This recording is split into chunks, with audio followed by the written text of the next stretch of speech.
Hey, what's going on, guys? Fizz here once again. So first off, I would like to apologize. It has been a few days since the last video upload. Basically, I was farming stuff for a new build. Kind of didn't know what to play. Elden Ring came out. Played that a lot. Still playing it, but back to PoE as well. Like, streams have been half and half. And then I had like some health-related issues that kind of flared up again, and I was kind of forced to take a few days off. Really wasn't feeling well. Anyway, that out of the way, I'm going to preamble this video with saying, first off, it's going to be a very long video. Please use timestamps down below in the description. There will be extensive notes and like rants and lecture type talks going over like a bunch of different things, bunch of different mechanics. Please, I doubt everyone cares about every specific thing in the video. Please make use of the timestamps. They're there, you know, to help you for your convenience. Okay. So with that out of the way, I would like to say that this was originally supposed to be my 1,000 subscriber special.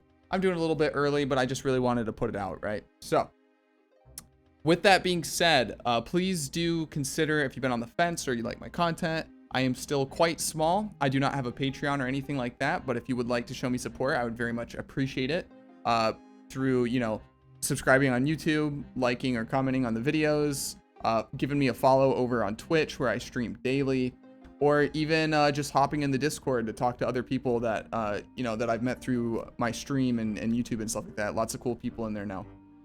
So any of those three things, if you want to like show support for me, help me grow my community a little bit, I would appreciate it a lot. So a little bit of context on this map that you're watching. I was in the middle of farming Maven.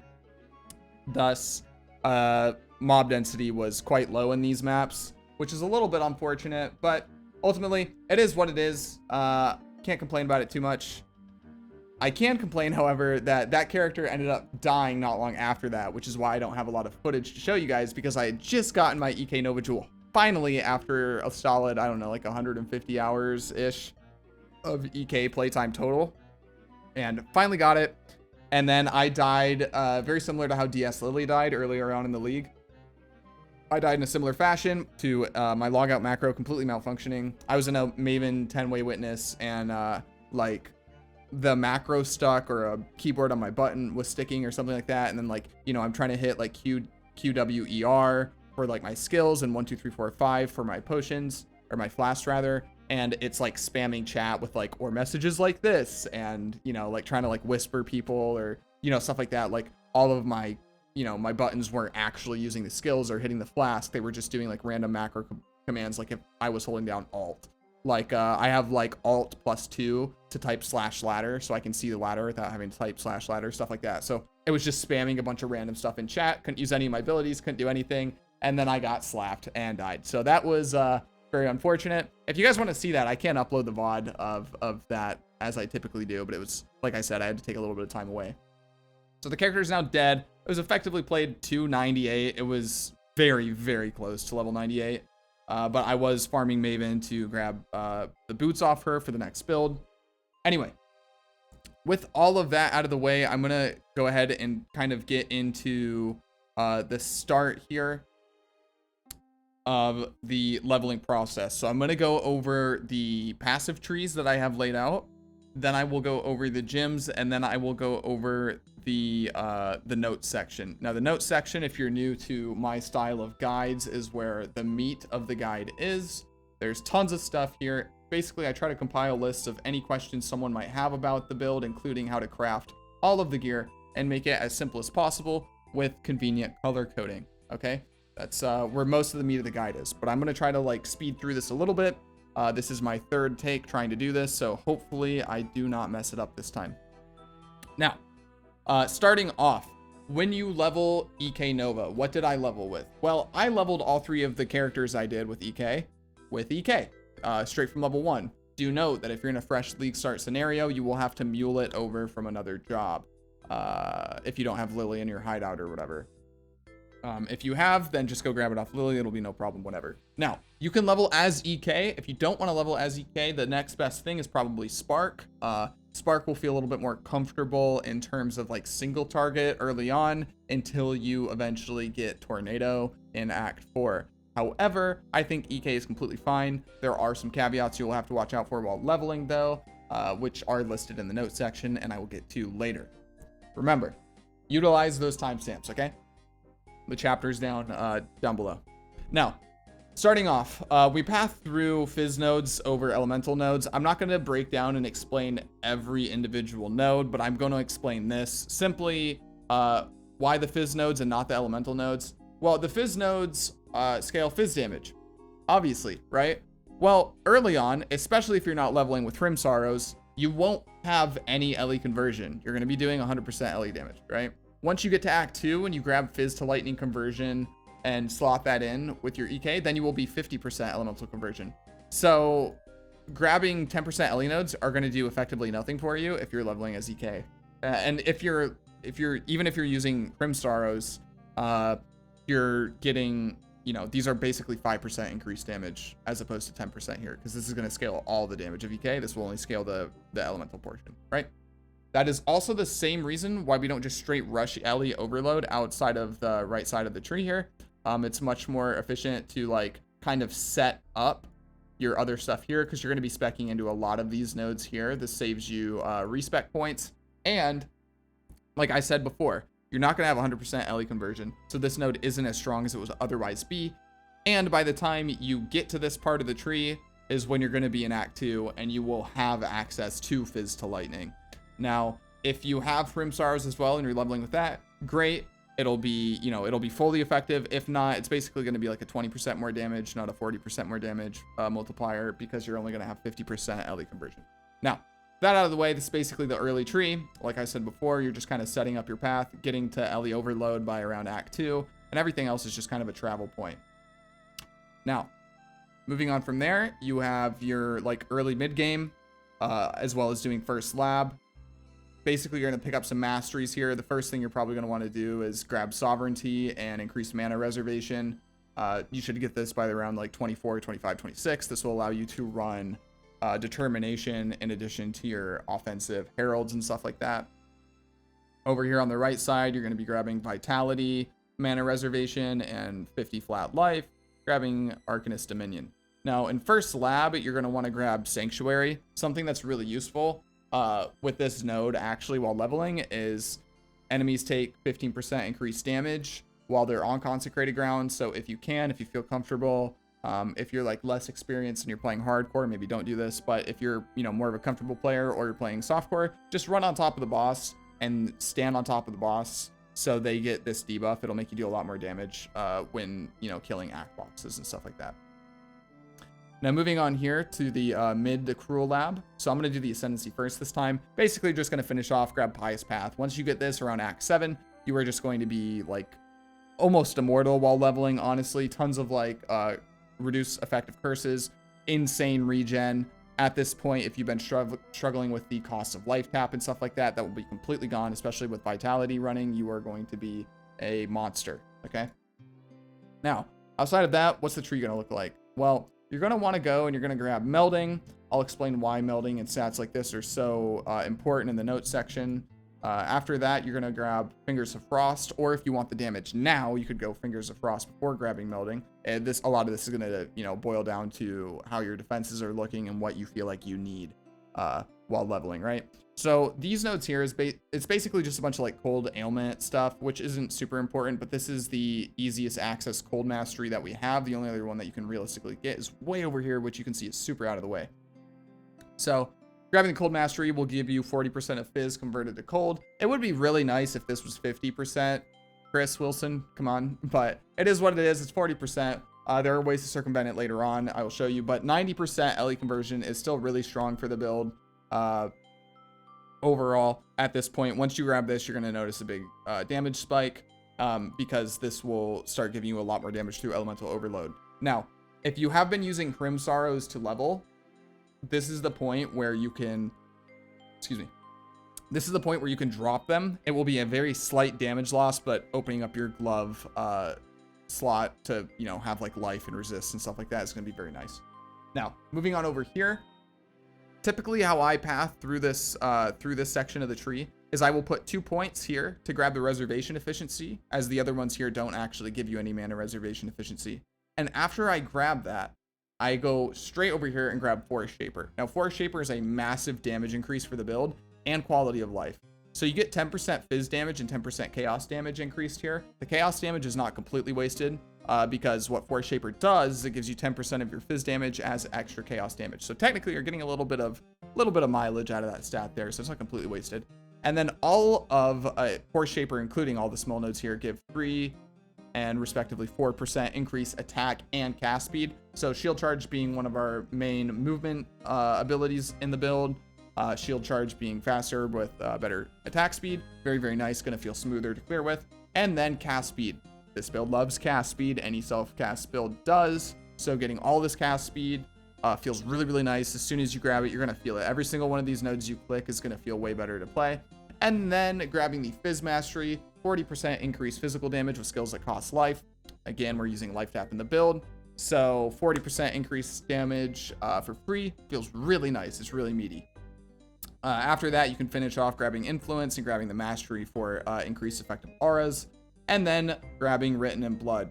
Now, after this, we're going to go on to our mid to late act progression with our Merc Lab and Crit Transition. So first off, what you're going to want to grab when you do Merc Lab around Act 9 probably is Righteous Providence. This is 1% increased crit strike chance per point of strength or int, whichever is lower, and then 50 flat strength and int. This is going to be really, really nice. This is tons and tons and tons of crit chance for the build.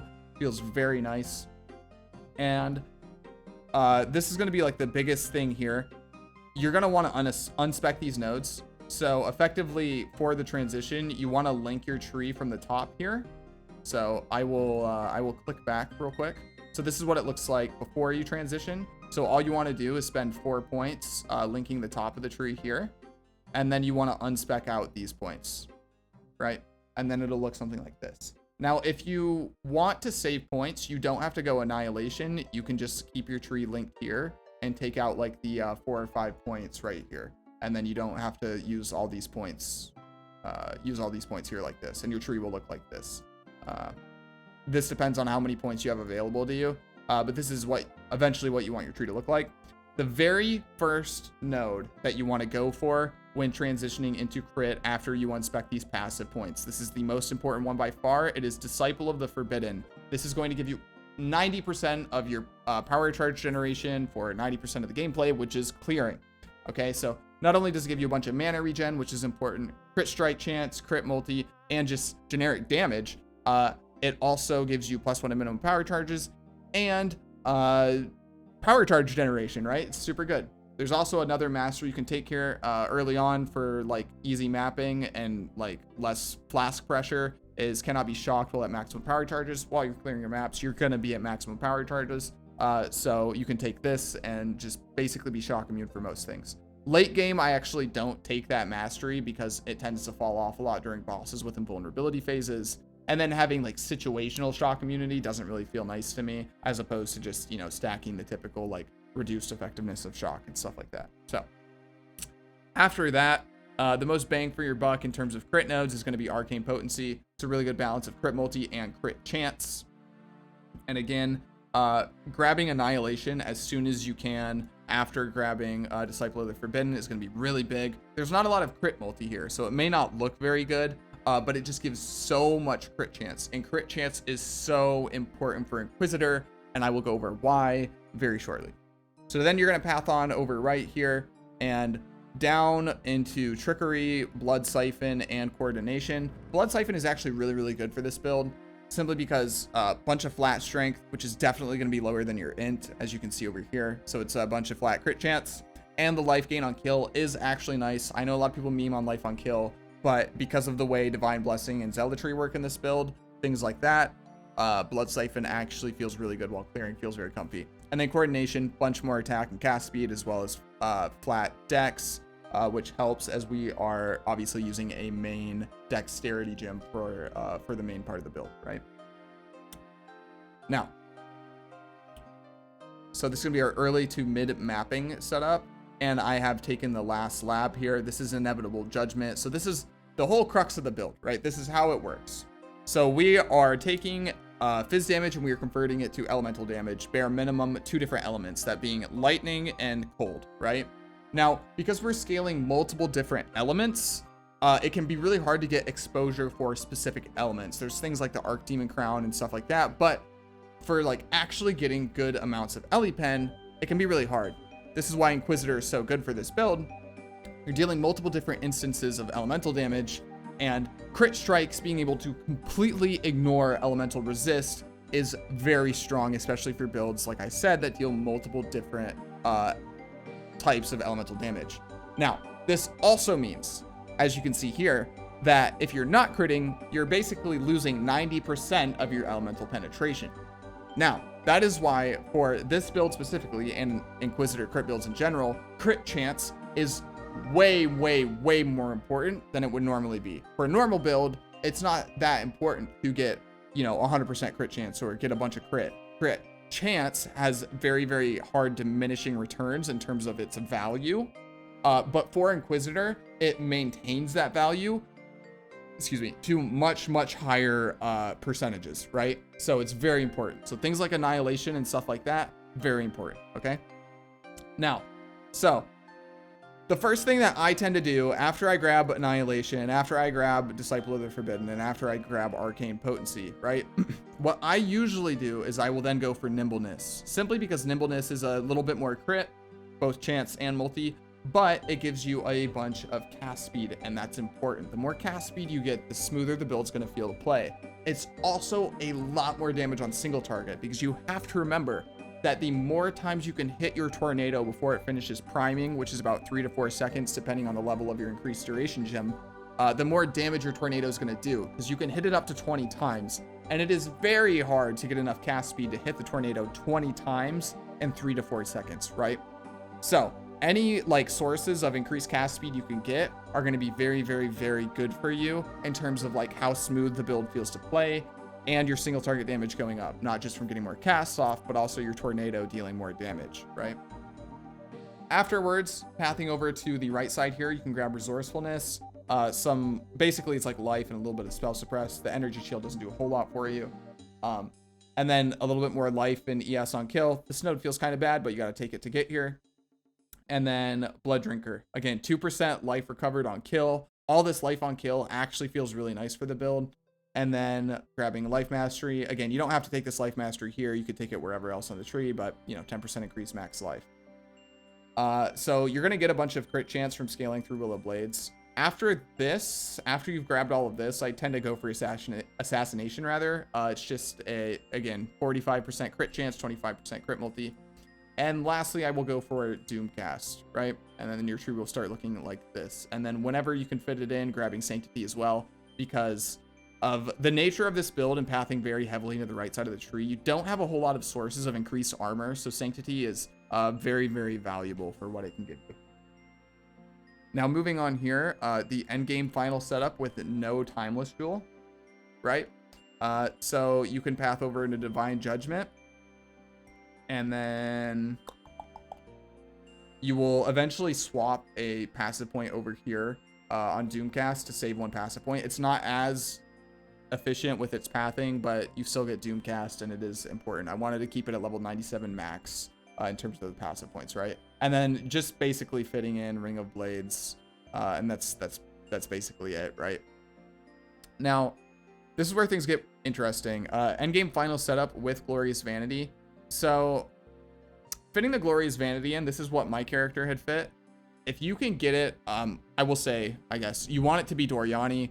Why Doriani? Because it gives you Corrupted Soul, 50% of non-chaos damage, bypasses Energy Shield, and gain 15% of maximum life as maximum energy shield. This, along with the Gravicius craft on your chest piece, is going to be 25% of maximum life as maximum energy shield, and then you have an additional 3% from Melding, up to 28%. So that's where you're getting all the ES from. So I guess now I'm going to explain Corrupted Soul the best way that I can, and I hope that it makes sense for you guys.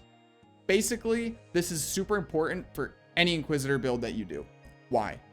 Well, 50% of all non-chaos damage taken bypasses your energy shield, right? So remember, what makes Inquisitor so strong? We have Pious Path, which basically 1-to-1 translates all of our life regen to our energy shield, right?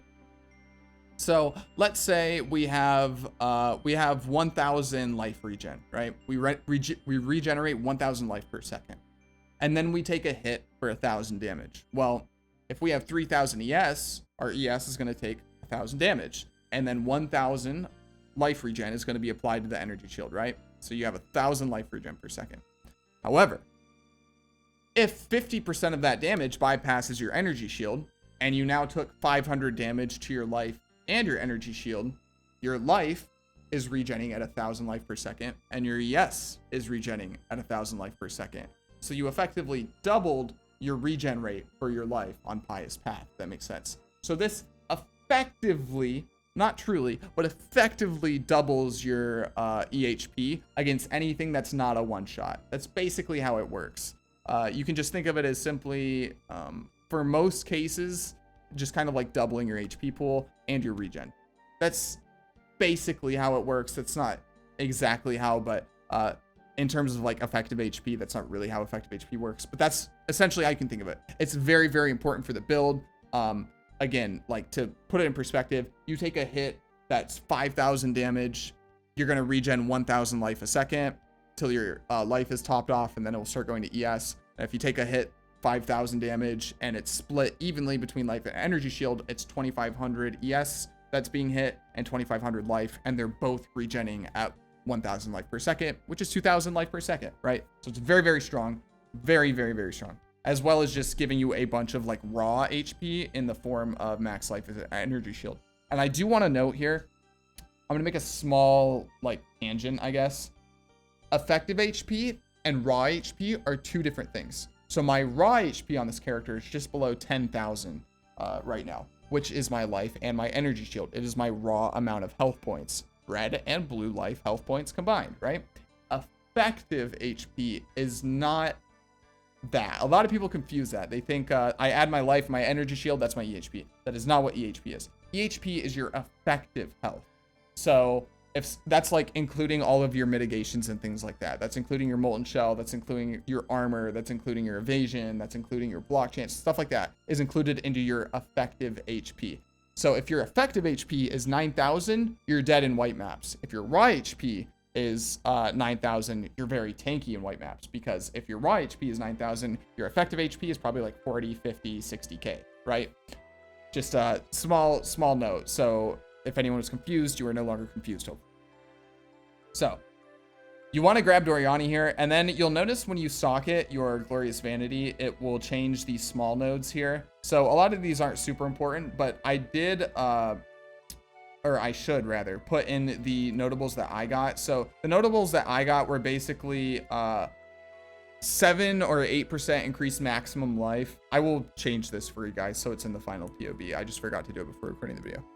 7 or 8% increased maximum life with 0.8% life regen per second. And then the other one was like, I don't know, like 50% increased physical damage or something like that. Or 40%, 38%, something, somewhere in that ballpark. Which is why you can take out a Divine Judgment, because basically this is like a massive damage increase for the build, and it costs less passive points, as well as grabbing the one on the right side here. That's why I spec'd out a Sanctity. Now, if you don't get those passive points, then you can just stay spec'd into Sanctity and do something else with your points somewhere else on the tree. So you would have 3 points to work with. So you could grab the points over here on Doomcast, or maybe you want to put points and go towards Throat Seeker for more damage in that way. Or just try to, you know, go over to Divine Judgment. Depends on what you want to do. But if you don't get good notables and you don't want to like Divine Orb to try to get good notables, that's what you can do instead, okay? And then, like I said, this is the difference before you get the Timeless Jewel, keeping Sanctity spec'd in over here, grabbing Divine Judgment, you know, stuff like that. Also, I guess I will take, I'll note this down now. Ring of Blades has to be spec'd here. You cannot spec it anywhere else. You need at least 40 dexterity and radius. It doesn't have to be allocated. You don't have to put the points into the dexterity, but there needs to be 40 dexterity in the radius of the jewel, okay? Lots of people asking me, Biz, why don't you just put it over here, bro? There's no dexterity over here. There's no dexterity over here. There's no dexterity over here. The only places you can put this jewel is basically like here, and maybe here, and maybe here. But you're super trolling if you go all the way down here, right? Like, this is the best spot for this jewel. It is the only spot that's not just complete trolling to put it. So, with that out of the way, one last thing I forgot to mention is in Act 5, and don't worry, this is in the notes. In Act 5, you want to kill Utala towards the end of Act 5 and grab Poacher's Aim Jewel. This is going to give you +1 to your Pierce, which is really, really strong. All right. Now, with all the passive tree shenanigans out of the way, let's get into the notes. Okay. So starting towards the top here, here's the plug. I put it at the top this time. You know, support me. So getting into leveling tips. So selling a magic wand +1 alteration orb +1 topaz ring will yield you a magic wand with added flat lightning damage. This is a very important vendor recipe to utilize in order to have a smooth leveling experience. Excuse me. You will want to utilize this recipe multiple times throughout the early leveling process. A normal topaz ring will yield tier 8 lightning and requires level 8.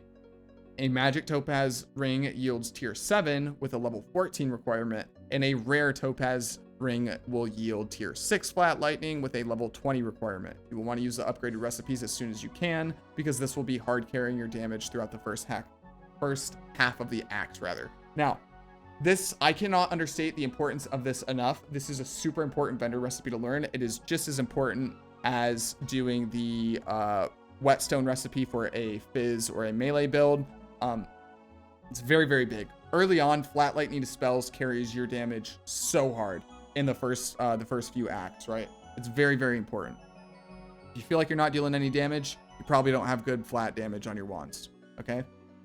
There's no socket set up for leveling. True. So don't bother looking here for socket setups. I don't have it. Simply because I feel like the socket setup for EK is a lot simpler, and the leveling process is a lot simpler and more straightforward than like my Earthshatter guide was, right? Like, this is way easier to understand, and most things stay the same the entire leveling process, and you just kind of slot stuff in as you gain access to it. So I didn't actually put like level brackets for stuff here. Any important information you need to know regarding skills and gems and sockets and stuff like that, I have right here for the early leveling process. Once you're done with the early leveling process, you can basically copy all of this stuff 1-to-1. So I didn't feel like it was really needed to put in level brackets. It just felt like I was making things like needlessly complicated. So choosing what spell to level with, as well as link setups. So I've leveled this build 3 times, and I've used EK from level 1 each time. It does final leveling. It's not super great, but it's fine, right? Overall, Spark is probably your best bet for leveling because it's less reliant on cast speed and will have higher single target damage earlier due to basically being able to like shotgun on bosses, which you can't do with EK. Single target is manageable, but becomes quite good at level 34 when you can start using Tornado. Tornado is very important for this build single target, so don't underestimate its importance. You want to slot it right at 34. That being said, your 4-link whilst leveling will be EK/Spark with Pierce, Life Tap, and added Lightning in that order. If you're leveling as EK in Act 2 after killing the Weaver, you want to replace added Lightning with Fizz to Lightning support. And in Act 5, you want to do the side quest to kill Utala, like I said before, to get the unique Dual Poacher's Aim. This will let you replace your Pierce with Spell Echo, and this will be your final leveling 4-link setup. Now, this is the end of the setup. Basically, like, if you level a Spark kind of on your own after this point, do what you want. I don't really care what you put in, because this, like, a 4-link should be more than enough to carry you until you swap to EK. But stuff, like certain stuff on the tree, you don't want to grab if you're leveling a Spark, right? Like, if you're leveling a Spark, you don't need to grab these Fizz nodes at the start. You'd grab the Elemental nodes, right? You don't need to grab Fizz to Cold conversion here. You don't need to grab these Fizz nodes here. Like, there's a bunch of stuff on the tree that, like, you don't need to worry about because you're not dealing Fizz damage with Spark, okay? But that's, if you opt to level with Spark, just be mindful of that and spend those points elsewhere, okay? Now, your 5th link isn't important until you've done Merc Lab and are transitioning to the crit setup. It will be critical strike support. For this build, crit strikes is more damage than crit damage support because if we aren't critting, we aren't penetrating resists, as I said earlier. Your 6th link is pinpoint support. If you decide to use Ring of Blades, which is the threshold jewel that turns it into a Nova, as soon as possible, which I do not recommend doing this, especially because it's so far on the right side of the tree. If you beeline it over there, you would be ignoring so many important passives. It would probably feel really bad to play, honestly. It's more of something you'll start using once you get to maps, or like you're like level 80-ish, right? But again, I don't recommend doing it. You'll want to prioritize pinpoint higher, as you don't have enough projectiles to comfortably clear without it if you're shooting in a Nova. Because again, the EK Nova Jewel does not give +5 proj anymore, so pinpoint's basically mandatory once you start using it. So auras during leveling. Honestly, there's a lot of freedom here on which auras to use while leveling. Doing a double Herald setup isn't bad until you can fit in Hatred, which is typically around level 50 or so due to tree pathing. And when I say due to tree pathing, I mean grabbing this node here. So Herald of Ash is really comfortable while leveling before you go crit for EK, whereas if you're leveling a Spark, you'll probably just want to stick with Herald of Ice and Herald of Thunder. Obviously, you'll want to grab Determination right at 24 and start using it ASAP. Just use whatever feels best. So I tried a bunch of different setups with each level through, and nothing really stood out as the best. So this is very preference-based. Just make sure to have the endgame aura setup running as soon as possible, which will be around late Act 5, early Act 7, depending on how much you tend to over-level when running through the acts. General tips, this may be expanded upon by the time the video is uploaded. I'm not sure, but as of right now, basically just start using Blood Rage as soon as you have the socket room for it. The general damage plus cast speed it gives you in the build is very nice quality of life improvement for the build early on when you have low cast speed. Also, flat damage spells, again, is going to heavily carry you while leveling. I suggest staying on top of wand upgrades a lot more strictly than typical leveling spell builds, okay? Now we get into the meat of the guide. This is the important stuff. This is what's going to be, very big portion of your gameplay. Everything up to this point has mostly been leveling, right? So Anoints. Cheap starting Anoints. We have Fury Bolts, okay? Fury Bolts is this node right here. Gives you 20% proj speed, which is basically AoE. If you're confused what proj speed does, getting increased area of effect does nothing for Ethereal Knives. It is a projectile. So if you want to increase the area of effect of your Nova, you need more projectile speed. It will make the projectiles go farther before they despawn. 20% increased projectile damage and plus 20 strength. Plus 20 strength is basically plus 20% increased crit chance. Remember that. So very good, very cheap early on Anoint. It's what I used on my characters. Now, if you want to go for pure clear speed, you are going to want to anoint Longshot. Longshot gives plus 30% increased proj speed. So again, a bunch more projectile speed. Projectiles gain damage as they travel further, dealing up to 60% increased damage with hits to targets. This is a bunch more damage while clearing and will feel super nice. However, if you want a more balanced Anoint that's going to help a lot for bossing and give you more damage, you're going to want to take Ash, Frost, and Storm, which is this node over here. And this is eventually what I ended up grabbing over Longshot once I started doing endgame content. 30% increased elemental damage, 10% chance to freeze, shock, and ignite, and 30% increased effective ailments. So 30% increased effective ailments is really good. It will basically guarantee you getting a 25+% chill on even endgame bosses, as well as the more increased effective ailments you can get with like as low as investment as possible is going to be very nice because it will increase the effect of shock, and shock is a very, very efficient way to increase your build's damage on single target. Now, moving on, we have Divine Blessing Zealotry. So basically, there we go. So basically, with this patch, there was an addition of a new gem called Divine Blessing, and effectively, you can pay the mana cost that a aura would generally cost, and you can gain that aura as a buff for a set duration. Now, if you link it with Life Tap, it will take that mana cost, apply the Life Tap multiplier to it, and then it will cost life instead, okay? Now, this will chunk you.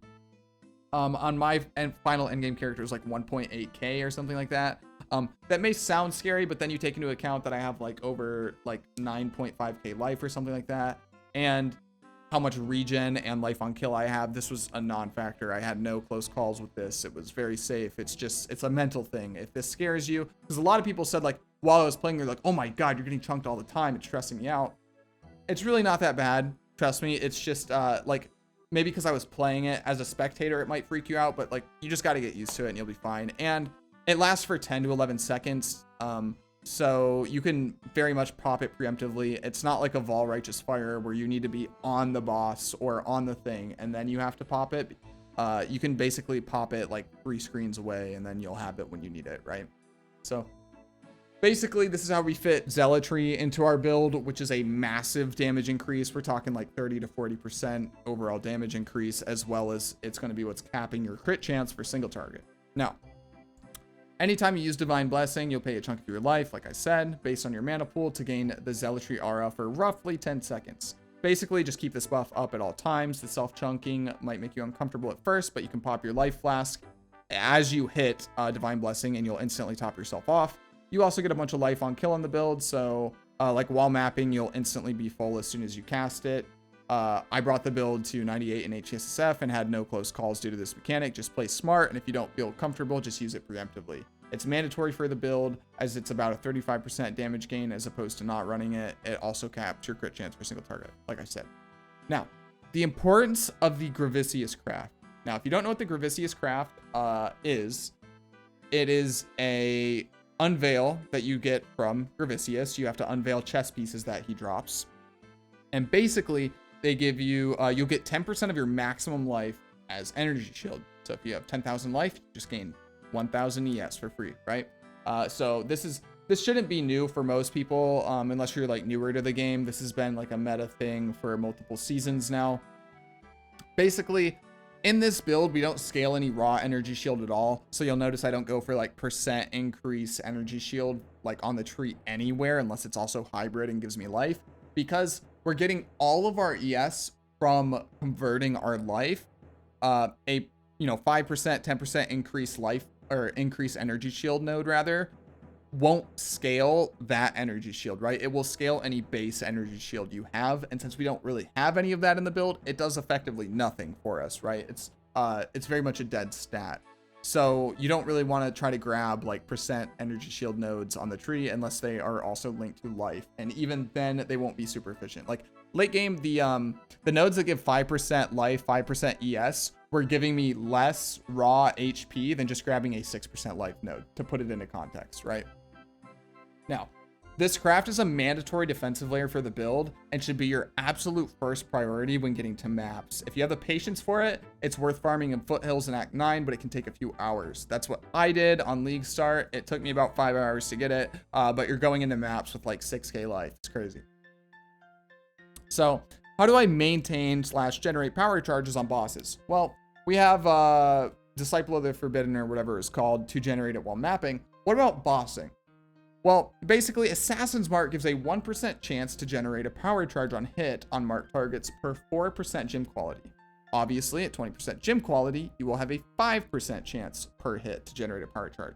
Now, Tornado hits incredibly fast. It hits about once every 0.25 seconds. And when you combine with EK with a bunch of cast speed and Spell Echo, you will effectively have no issues, really, maintaining power charges on bosses. You also got to remember that you start with 1 minimum from Disciple of the Forbidden, so you only need to gain 2 power charges, and then you only need it to proc once every 10 seconds afterwards to be able to sustain your 3 power charges. So it's really not hard at all. It may, like, looking at it, it may seem low, but a good example I can give is, like, you know, the like 3 to 5% chance to gain phasing or onslaught on kill. The onslaught on kill isn't a thing on Abyssals anymore, but you know, those, like, that seems really low, but then you basically have them up 100% of the time while mapping. It's like the same deal here. This may seem low, but you won't have any issues with it.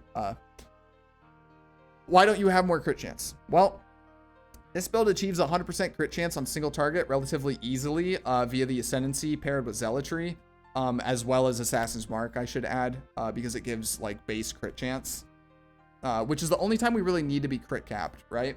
You'll absolutely destroy everything while mapping with your like 70 to 85% crit chance, depending on, you know, what your wand is, where you're at with your tree pathing, and if you have your diamond flask up or not. And itemizing for more crit chance does literally nothing for more single target once you're crit capped. So it's like a super wasted stat. That's why, like, later on you'll see that my priority for it on like wands is very, very low because you don't need it. One second, I'm gonna take a drink. So yeah, you see right here, crit chance is capped for a single target, and that's the important thing. We don't care about getting capped for mapping. It won't really do anything because you'll already like one-shot screens, right? Why crit strikes over crit damage support? So here I go over this a little bit more in depth. As any Inquisitor crit-based build, critical chance is already weighted more importantly than with other Ascendancies, simply because of how much more damage you get due to critting, that being bypassing all resists. When you pair this with the fact that we are dealing more damage, we are dealing damage of multiple different elements, it means that it's a lot harder to get exposure in the build, thus making the resistance bypass of critting even more important. Number-wise, the damage difference between the two is quite small, generally leaning very slightly towards crit chance, depending on your current gear. But even if it were to be a slight damage loss, I would still run crit chance over multi simply due to how much smoother it would feel to play. If you're fighting a boss or something and you don't put Assassin's Mark on them, meaning you don't have power charges and you don't have crit cap, you will notice, like when you crit, you'll chunk them really hard, and then when you're not critting, their HP like won't even move.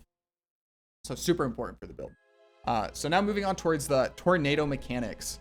Tornado is a very important part of the build when it comes to single target damage. When linked with increased duration, you'll have around 3 to 4 seconds to pump damage into it after you cast it before it turns on. That's what I say, it'll turn on. Because basically what will happen is when you cast it, it will just go in a straight line and it will be brain dead, right? Like you saw it in the Strand map clear at the beginning of the map. This is a weird thing I've had because it'll take me about 3 to 4 seconds to kill a map boss, but I always pop Tornado anyway. And by the time Tornado turns on and starts to move towards the map boss has already died. But I still throw it out anyway because it'll deal damage while it's traveling, just not that much. But basically, it'll travel in a straight line. After 3 to 4 seconds, the AI will activate and it will start dealing the damage that you dealt to it, to enemies in an AoE.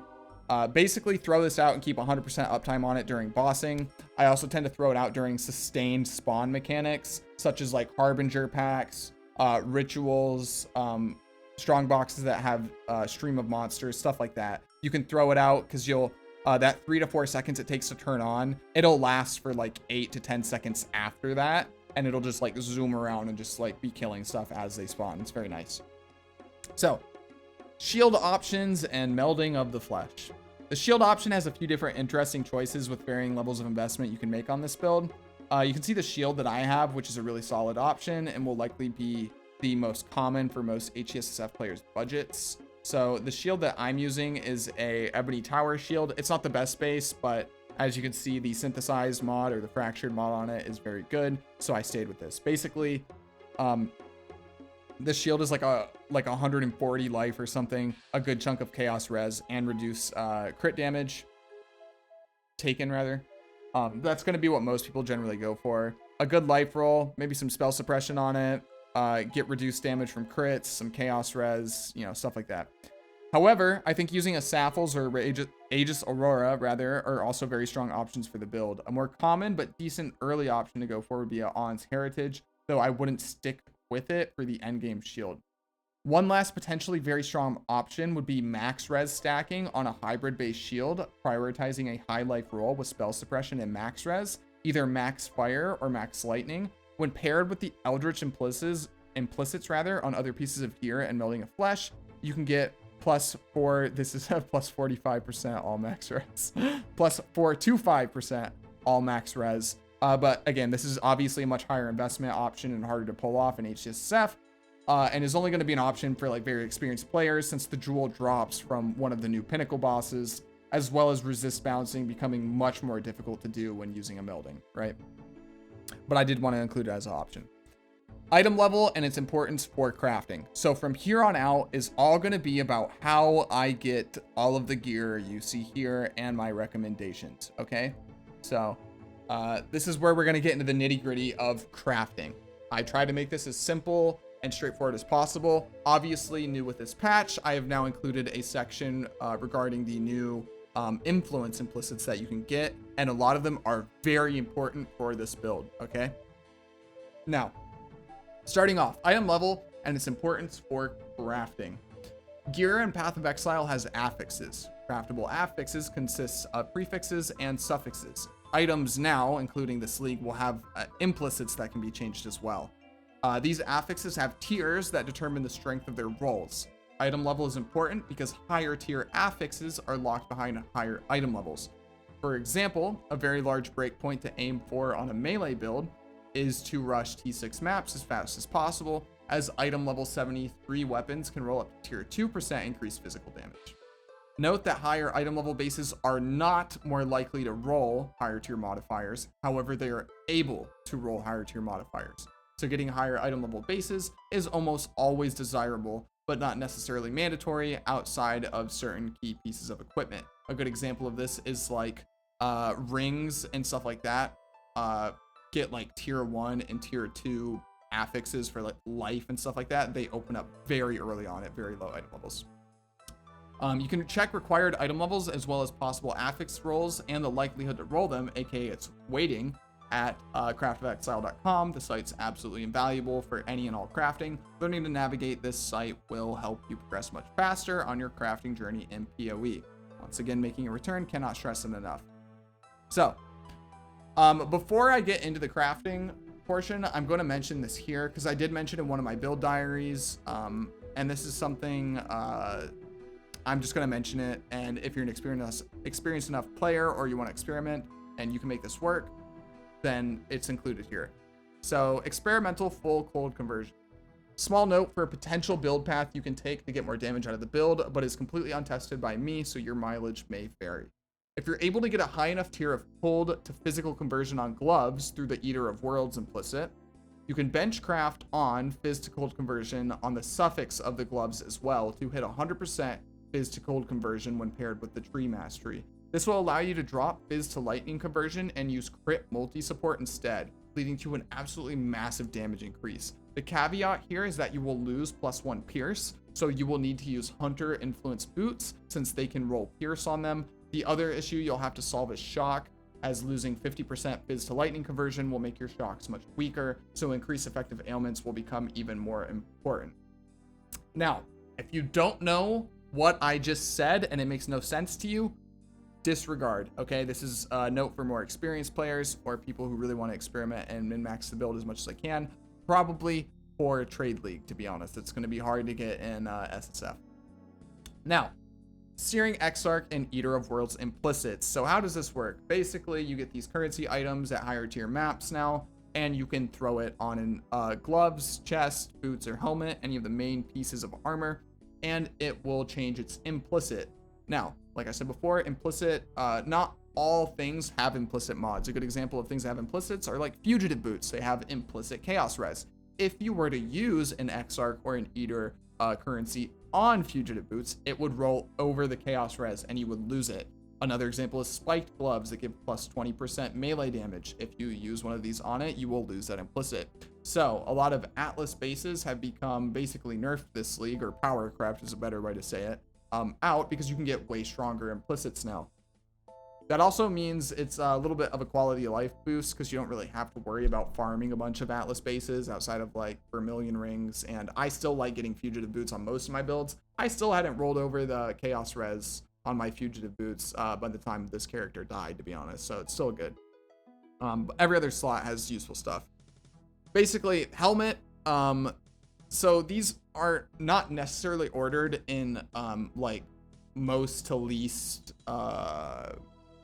like strength or anything like that. They're just good mods you can grab. As you'll notice, my helmet slot, I actually used a Crown of the Inward Eye. Other than Crown of Inward Eye, I was actually using a Blizzard Crown as well. So at no point did I have the option to roll over the implicits. If you were to use something else that wasn't Crown of the Inward Eye or a Blizzard Crown, then these are what I would probably recommend. For the Exarch, cast speed, cold or lightning dispels, or max lightning resistance. For Eater, grabbing increased effective ailments, which I said before is really important. Increased mana reservation efficiency. This will give you a lot more wiggle room in terms of how much mana you'll have because it's going to be pretty tight. And increased spell damage. Now for the chest piece, I'm going to go over this a little bit here. So there's a bunch of cool mods you can get on the chest piece in the Exarch slot, but by far the most important one you could possibly get is +1 frenzy charges every 9 or less seconds while near a unique enemy. Okay, now there's the way the implicits work is they'll have like +1 frenzy charge every 15 seconds, +1 frenzy charge every 10 seconds when near a unique enemy, and +1 frenzy charge every 5 seconds when near a pinnacle boss. Like they all have 3 tiers. They have all the time around unique mobs and around pinnacle bosses. Pinnacle bosses being like any previous Atlas boss. So the new bosses, the new bosses, Maven, Elder, you know, shit like that, okay? But basically the one we care about is while near a unique enemy. Because it's, basically it's really, really hard, if not impossible, without a decent amount of investment to get the baseline +1 to frenzy charges all the time, right? So technically what you could do here is grab Veritania chest piece with frenzy charge on hit. You could do that as well. I'll leave that to more experienced players. If you're following this guide, this is going to be the easier way to get this 100%. So you want to grab Exarch currency and throw it on your chest piece until you get +1 frenzy charges every 9 or less seconds. That's 8, 7, you know, less than 9 seconds while near a unique enemy. Now, while mapping, you will have Blood Rage. That will give you frenzy charges while mapping, right? But for bossing, this will give you frenzy charge generation on bosses. That is 12% additional cast speed. That's 12% additional attack speed. And that is 12% more damage multiplier. So you will be able to cast a lot faster, thus also making your tornado much stronger, as well as just getting 12% more damage from being able to have the frenzy charges. It's very big for bossing, for sure. Now, for the Eater implicit slot, Determination increase R effect, Hatred increase R effect, Zealotry increase R effect. Any one of those is going to be really good. Hatred is damage, Zealotry is crit damage, Determination's tanky stats. I think I was running Zealotry. But really, I would just roll until I hit one and then run with it, honestly. Gloves. So this is another very, very important one. Freezes you inflict spread to other enemies in a radius of X. I think the lowest one is 12 and the highest one is 15 or 16. This mod's very important. Defensively, it will permafreeze the entire screen. If things aren't dead, like this is really good because you'll probably be only running like a +2 pierce. So even if you're dealing with crazy, like, you know, like mob density gets like batshit crazy in this league, right? With all of the new influences and how you can spec your Alice passive tree to have a ton of just generic influence monsters.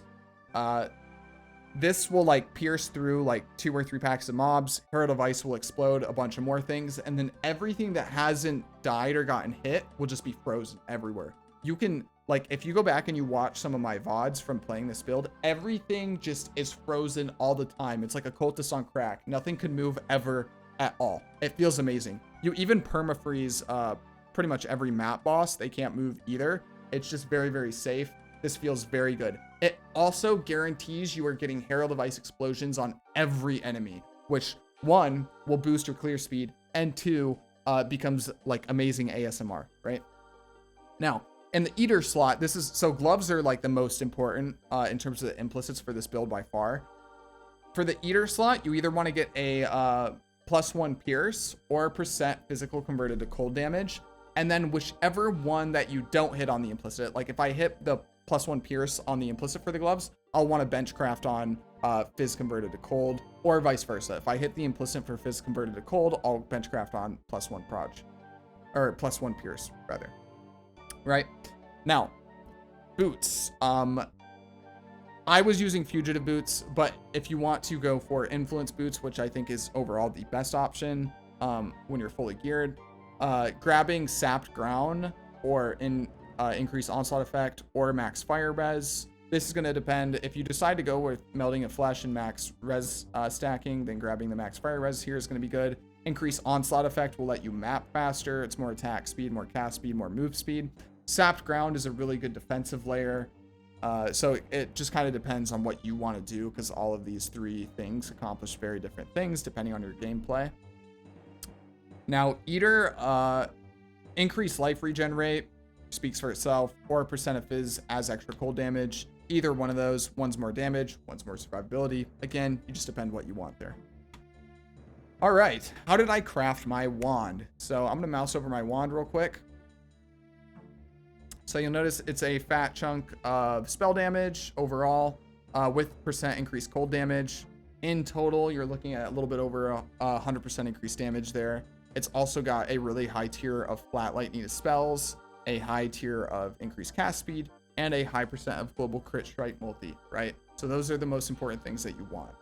So there's a ton of different ways to craft your endgame wand. I'm going to start by listing my suggested priority order, which is flat lightning spells, followed by crit multi, followed by cast speed, followed by spell damage, followed by +1 to Fizz Gems / all spells, much, followed by or greater than crit chance, right? So first off, essences. I found the easiest time hitting strong affixes to be using the Shrieking Essences of Torment to force on a high tier of flat lightning dispels, and just slapping them on until you get a mix of the tiers above with an open affix to craft what you're missing. Example being like just slapping on Shriekings until you, like, so you're forcing on flat lightning, right? And you'll just slap these on until you also hit like crit multi and spell damage, and then you'll craft on the cast speed, right? Or you keep hitting it, again, guaranteeing flat lightning spells until you hit crit multi and cast speed, and then you'll benchcraft on the spell damage. You'll notice that's pretty much exactly what I did with this wand. I hit until I got cast speed, crit multi, and % cold damage, and then crafted on % spell damage. Basically, this would be a damn near perfect wand if it had a +1 on it. However, for this build, +1 isn't that important like it is for some builds. So, like, I wouldn't take +1 at the expense of like cast speed and crit multi. I just don't think it's worth it. Now, for harvest, it's the same rules as above. Just hit the following plot crafts until you get the right affixes. Basically, physical, caster, speed, critical, lightning. Not necessarily in this order. Basically, all of these are going to be weighted the same, and lightning's going to be slightly behind. Now, vendor recipe. There's actually a final method to use to craft a potentially GG wand by vendoring a white wand with physical tag gems that add up to at least 40% gem quality in total. You get back a magic wand that is +1 to physical spells. So like if you have like one physical gem, and like again, if you hit Alt or whatever while mousing over the gem, it'll say at the top, it'll say like spell, physical, whatever, right?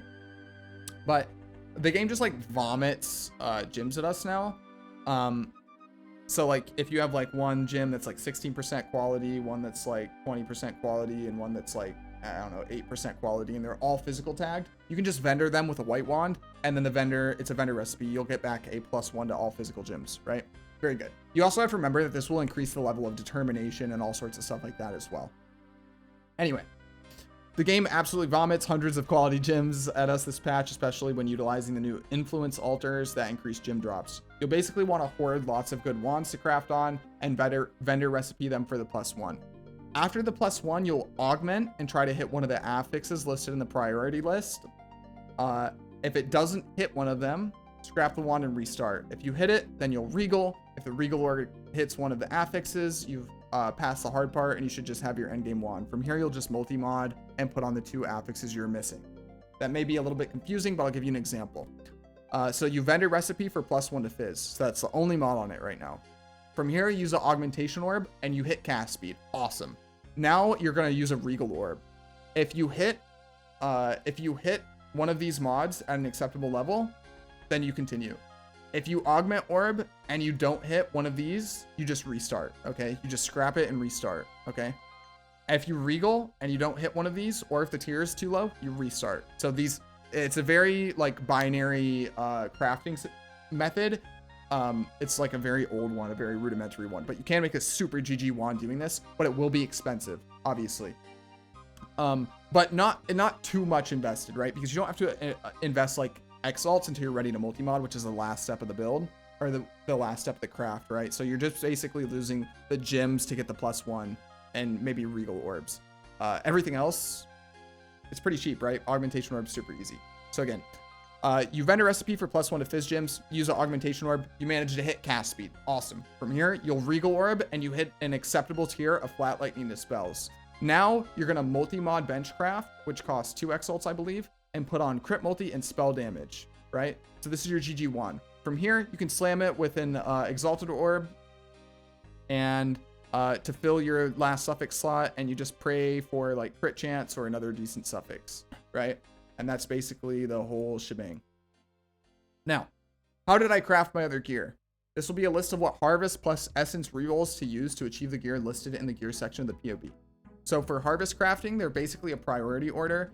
The FCL stands for fire, cold, and lightning respectively. They're all basically the same.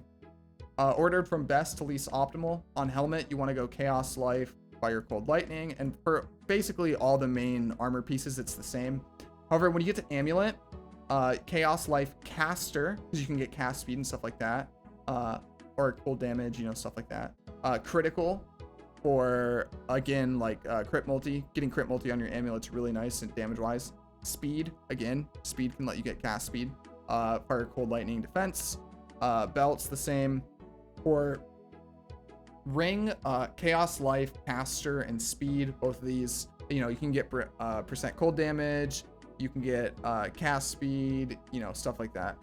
Shield, chaos, life, critical, again, reduce damage from critical strikes, and then the generic FCL and defense. So here's also additional tips in terms of using essences. Using Shrieking Essences of Loathing can give you some extra mana wiggle room early on to use a higher level of vitality earlier. So if you don't know what Shrieking Essences of Loathing do, if you use it on a piece of armor, it gives you basically a little bit of extra mana reservation efficiency. So you would just hit that on a helmet until you also hit like life and, you know, whatever. On the chest piece, you want to make sure you get a nice life roll with a nice spell suppression roll. An open prefix is mandatory for the Gravicius craft. If you hit a nice chest piece, but you don't have an open prefix, you annul it, or you scrap it, you roll over it, because having an open prefix for Gravicius is, again, mandatory. No exceptions. Now, I'm going to take a small moment here to talk about spell suppression a little bit. I am a firm believer that spell suppression in any capacity is worth running. If you only have 30 to 40% spell suppression, it is 100% better than having no spell suppression. I've seen some very high profile people in the community saying that if you don't have any spell suppression at all, it's not worth it, or it feels like you don't have any. No. It is 100% worth it. As someone who tried to play Berserker Earthshatter Slams in GMP Gauntlet last league, the difference between no spell suppression and 30 to 40 spell suppression is massive. Absolutely massive. Okay. Now, it's not going to be a super reliable defensive layer for like tanking like crazy boss damage or boss mechanics, right? But for general mapping, when the Eater implicit like kitty ladies jump down and shotgun you, you are going to like reduce so much of that damage. It's going to be noticeable. I promise you it is worth running. Okay. Anyway, that spiel out of the way on spell suppression. Depending on which, or on the chest piece, you want to make sure you get a nice, okay, I already read that part, sorry. Depending on which influence implicit you have, you want to benchcraft on Fizz converted to cold or +1 pierce, pick whichever you don't have on the implicit. Basically, I'm just restating exactly what I set up here, just to like make sure that nobody misses it, okay? Because again, the glove slot is very important for this build. Now, on your boots, it's preferable to actually have no move speed affix on your boots, so you can craft on move speed with onslaught on kill. So you'll notice that I don't actually have it here on this guy, which is why I'm using a silver flask that is to get my onslaught. However, preferably what I would want is basically the exact same boots that I have right now, except without that move speed on it. That way I could craft on move speed with onslaught on kill, and that would open up a flask slot for me. So it's not what I had you know, at the time of the snapshot, but it is what you kind of want to aim for, right? So on your amulet, you want to try to get cast speed and crit multi along with a high life and preferably chaos res. For the belt, sorrow essences are a really good way to craft Stygians, as dexterity isn't in their mod pool, so you can force dexterity on with sorrows. Rage essences are also really good if you don't need the dexterity, as getting more strength is more crit chance for the build. For rings, I like hitting the rings with Essences of Hatred to force on % cold damage, or Essences of Zeal to force on cast speed. Just slam it until you get a good life and resist roll. So if we look at the rings that I'm using here, you'll notice that I have on this Vermilion ring % cold damage, % cast speed, and then a decent Ellie res roll, and then flat life. On the other ring, again, I have % cast speed with some resists and life. Cast speed. Now on the shield, using a armor/evasion hybrid shield might be worth using if you decide to roll a rare shield, since you can get a hefty amount of spell suppression on it. Now, this is also where I'm going to add, there is a different way to path the tree. You would have to make a few changes, and it is totally up to you if you want to do this. This is probably going to be something better for someone playing in trade, since you'll be able to get better gear and potentially drop damage in order to do so. So if you can link the tree up here, you can drop your point of int here, and then you can grab instinct, which from these nodes here is 18% spell suppression. This will also give you a spell suppression mastery where you can get an additional 10%. So this is 28 spell suppression here for 4 passive points, which is very strong. But again, up to you if you want to, like, you know, change your tree a little bit to fit that in. One last thing I'll mention here, the caster mastery. As soon as you get your 6 link running and you're using pinpoint support, you want to grab this +1 to intensity stacks as soon as you can. Intensify is so much damage for the build for single target. It is ridiculous.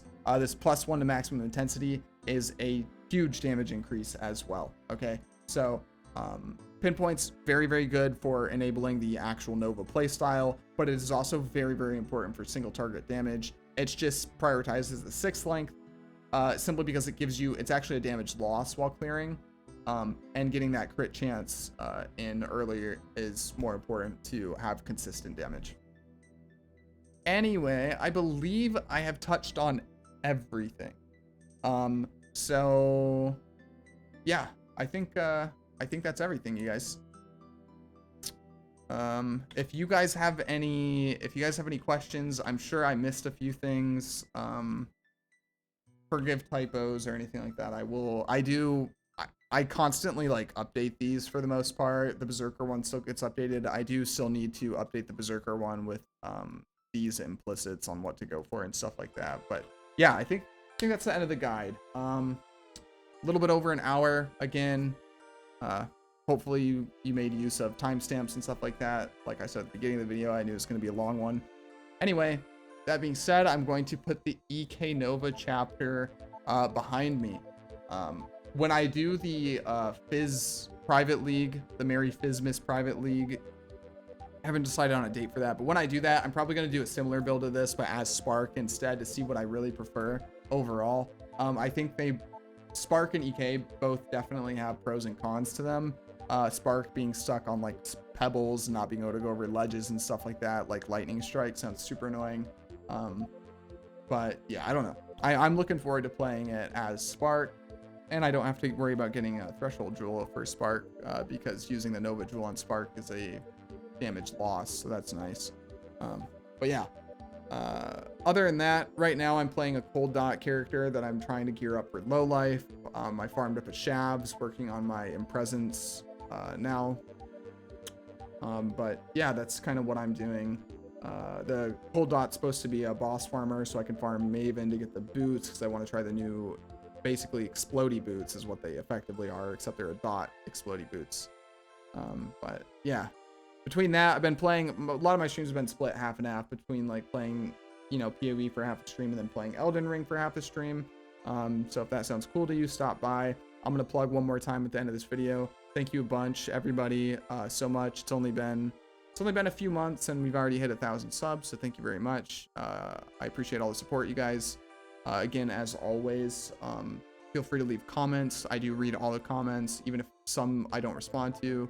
Rest assured that I do read all of them. If you feel like I'm doing a good job, feel free to let me know. Feel free to throw out some constructive criticism as well if you don't like the videos. I'll do what I can to accommodate as many people as possible.